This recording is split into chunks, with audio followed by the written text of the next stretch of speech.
show where we'll be speaking at length with the managing director. Well, we want to cross over live to Kenyatta University, where my colleague Noah Kipkemboi is standing by with the latest on the ongoing economics symposium. Good afternoon, Noah. What do we know as of this hour in regards to what's happening? Well, a very good afternoon to you, Abdi. We are right here at Kenyatta University, my alma mater, and that is the East Africa Economics Symposium. What matters is the theme, because when you talk about economics, you can speak about a myriad of issues, even about shoes.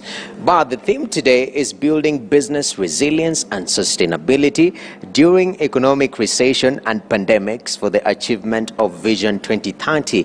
Quite a mouthful right there. And maybe we'll speak to organizers later on to see how we can be shortening our themes to be more memorable. But I'll be that beside the point. Today we want to set a new grounding on business today. You know, when you need an economic analysis, when you're talking about resilience, Abby, we reach out to the likes of Ken Gishinga. On Friday we have BizChat Weekly with Odhiambo Ramogi. Amazing. But have we taken time to speak to the youth of this society, what they think about economics?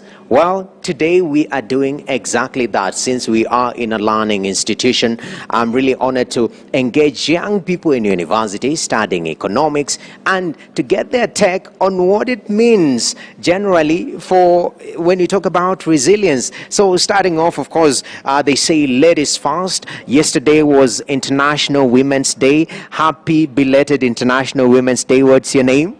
I'm Gloria Nekesa. Gloria, I mean, today we're talking about resilience. We understand what COVID-19 did to the economy. Looking at the recovery strategy that the country has had, from your analysis, how do you gauge it? Has it been up to standard so far as we speak, early 2022?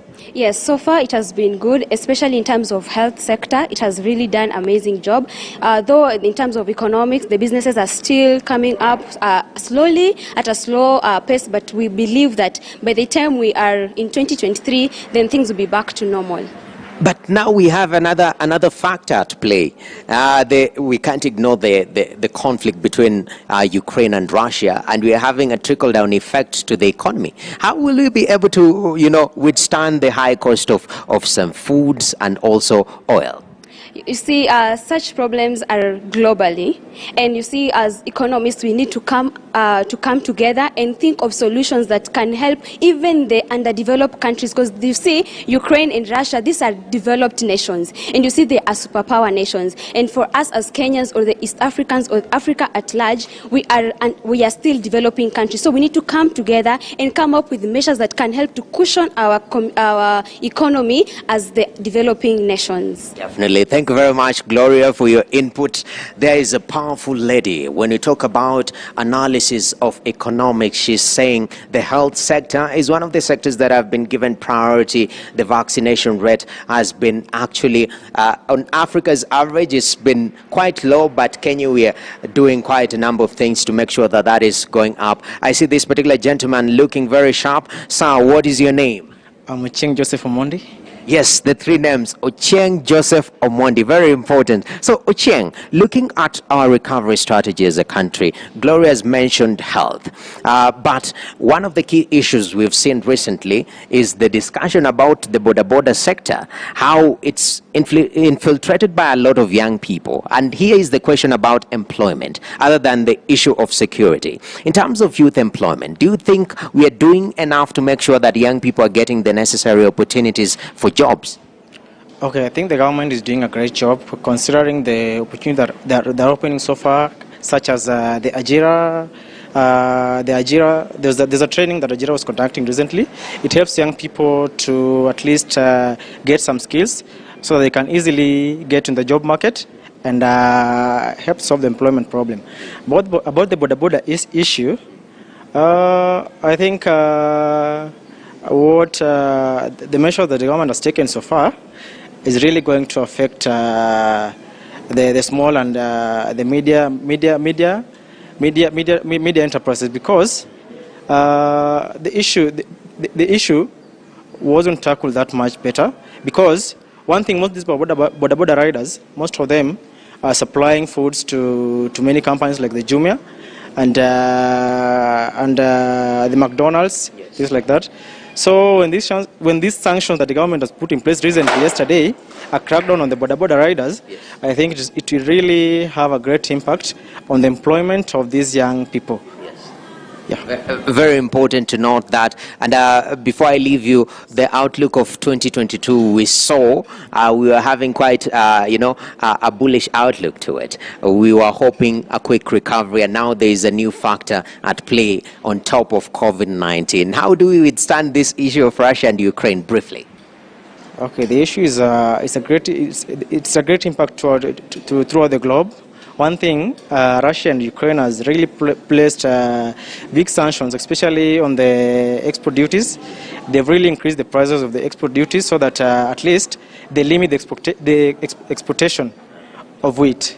So we are likely to experience food shortage as a country.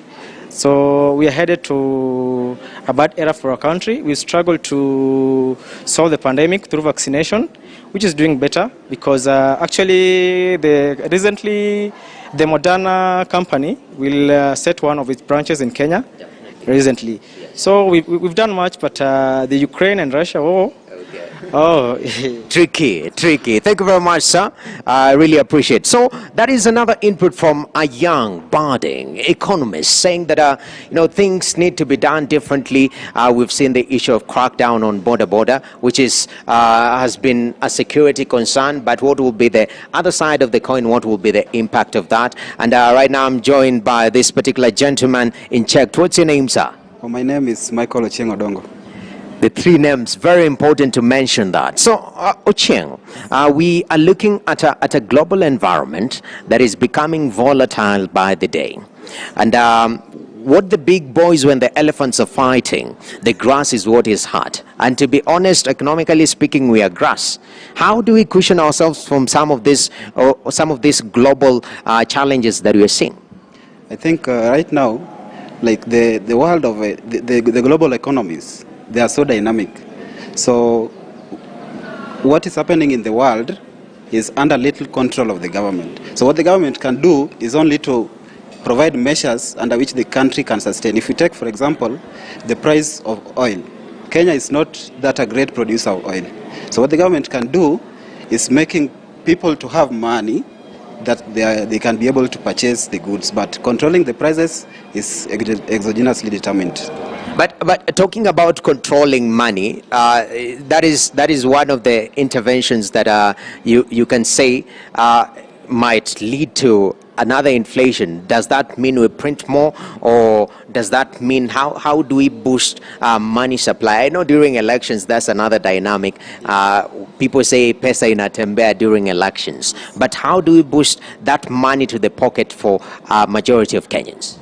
As you can say, if for you to build an economy, you must be producing. So I think there are some sectors that are underinvested in Kenya, like the agriculture sector. Kenya has a potential. The sub-Saharan countries, they have potential in production of agricultural products.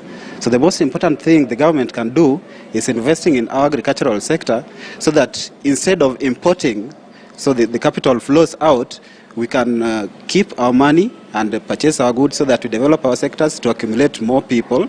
So these more people will be earning income.